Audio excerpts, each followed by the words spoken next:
Hello friends, मेरा नाम राकेश वर्मा और मेरे यूट्यूब चैनल पे आपका स्वागत है। दोस्तों, आज की वीडियो में जानेंगे मध्य प्रदेश जीके में मध्य प्रदेश की स्वतंत्रता संग्राम की प्रमुख सेनानी में हम जानेंगे वीरांगना झलकारी बाई, तात्या टोपे और चंद्रशेखर आज़ाद से जुड़े महत्वपूर्ण तथ्यों के लिए संक्षिप्त में जानेंगे, जो आपकी मध्य प्रदेश की सभी प्रतियोगी परीक्षाओं की दृष्टि से महत्वपूर्ण रहेंगे। तो चलिए शुरू करते हैं। सबसे पहले वीरांगना झलकारी बाई के बारे में जानते हैं। तो झलकारी बाई ने अपने असाधारण कौशल, अद्वितीय शौर्य और आत्महत्या उत्साह के साथ ब्रिटिश सेना के चक्के छुड़ा दिए थे। झलकारी बाई का जन्म 22 नवंबर 1830 को बुंदेलखंड के भोजला गांव में एक निर्धन कोली परिवार में हुआ था। वे बचपन से ही साहसी, निडर और दृढ़ प्रतिज्ञ बालिका थी। झलकारी बाई का जो विवाह है वह रानी लक्ष्मीबाई के तोपची पूरन सिंह के साथ हुआ था। झलकारी बाई को लक्ष्मीबाई की महिला शाखा दुर्गा दल में सेनापति का पद प्राप्त हुआ था। झलकारी बाई का 1857 के संग्राम में सर्वथा अलग और महत्वपूर्ण स्थान है। झलकारी बाई ने रानी और रानी के नेतृत्व में सेना का प्रतिनिधित्व किया और ब्रिटिश हमलों को नाकाम किया था। अब जानते हैं तात्या टोपे, जिनका नाम है रामचंद्र पांडुरंग। तो तात्या टोपे 1857 के उन वीर सैनियों में से एक थे जिनकी आरंभिक निष्ठा पेशवा परिवार के प्रति थी। पेशवा नाना साहेब की ओर से उन्होंने सेनाओं का नेतृत्व किया था। उनका जन्म नासिक के निकट महाराष्ट्र के पटोदा जिले के ग्राम येवला गांव में 1814 में हुआ था। पांडुरंग राव भट्ट की 8 संतानों में तात्या सबसे बड़े थे। तात्या टोपे का वास्तविक नाम रामचंद्र था तथा उनके छोटे भाई का नाम गंगाधर था। गंगाधर उन्हें तात्या कहकर बुलाते थे, इसी कारण उनका नाम तात्या पड़ गया। और तात्या के परिवार का नाम पहले मैवलेकर था। मराठा शासक बाजीराव ने तात्या से प्रसन्न होकर उन्हें रत्न जड़ित टोपी उपहार में दी थी।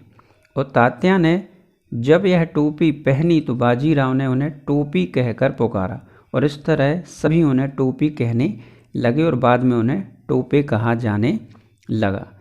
तात्या के पिता पांडुरंग भट्ट बाजीराव के यहाँ पुरोहित थे और माता का नाम रुक्मा बाई था। तात्या टोपे नाना साहब के 10 वर्ष बड़े थे।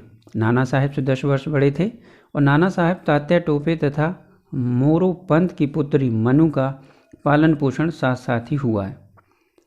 भारत में अंग्रेजी शासन के विरुद्ध क्रांति करने के लिए नाना साहब तात्या टोपे व उनके साथियों ने योजना बनाई थी। इस क्रांति को सफल बनाने के लिए एक संगठन का गठन भी किया गया। इस संगठन के सदस्यों ने भेष बदलकर अंग्रेजी छावनियों में जाना प्रारंभ कर दिया था और वहाँ ये सदस्य भारतीय सैनिकों को अंग्रेजों के विरुद्ध भड़काते थे। तात्या टोपे ने इस संगठन का संचालन इतनी कुशलता से किया कि अंग्रेजी सरकार को इस संबंध में कुछ पता ही ना चला। तात्या ने गनीमी काबा पद्धति को अपना दी। गनीमी काबा पद्धति को अपनाते हुए एक नवीन क्रांतिकारी राज्य की स्थापना की, जिसके प्रमुख केंद्र शिल्पी व जलालाबाद बनाए गए। कुछ समय पश्चात तात्या ने अंग्रेजों से संघर्ष कर कानपुर पर अधिकार कर लिया। अंततः अंग्रेजों ने कूटनीति का सहारा लिया व नरवर के राजा मानसिंह की सहायता से तात्या टोपे को 7 अप्रैल 1859 को गिरफ्तार कर लिया गया।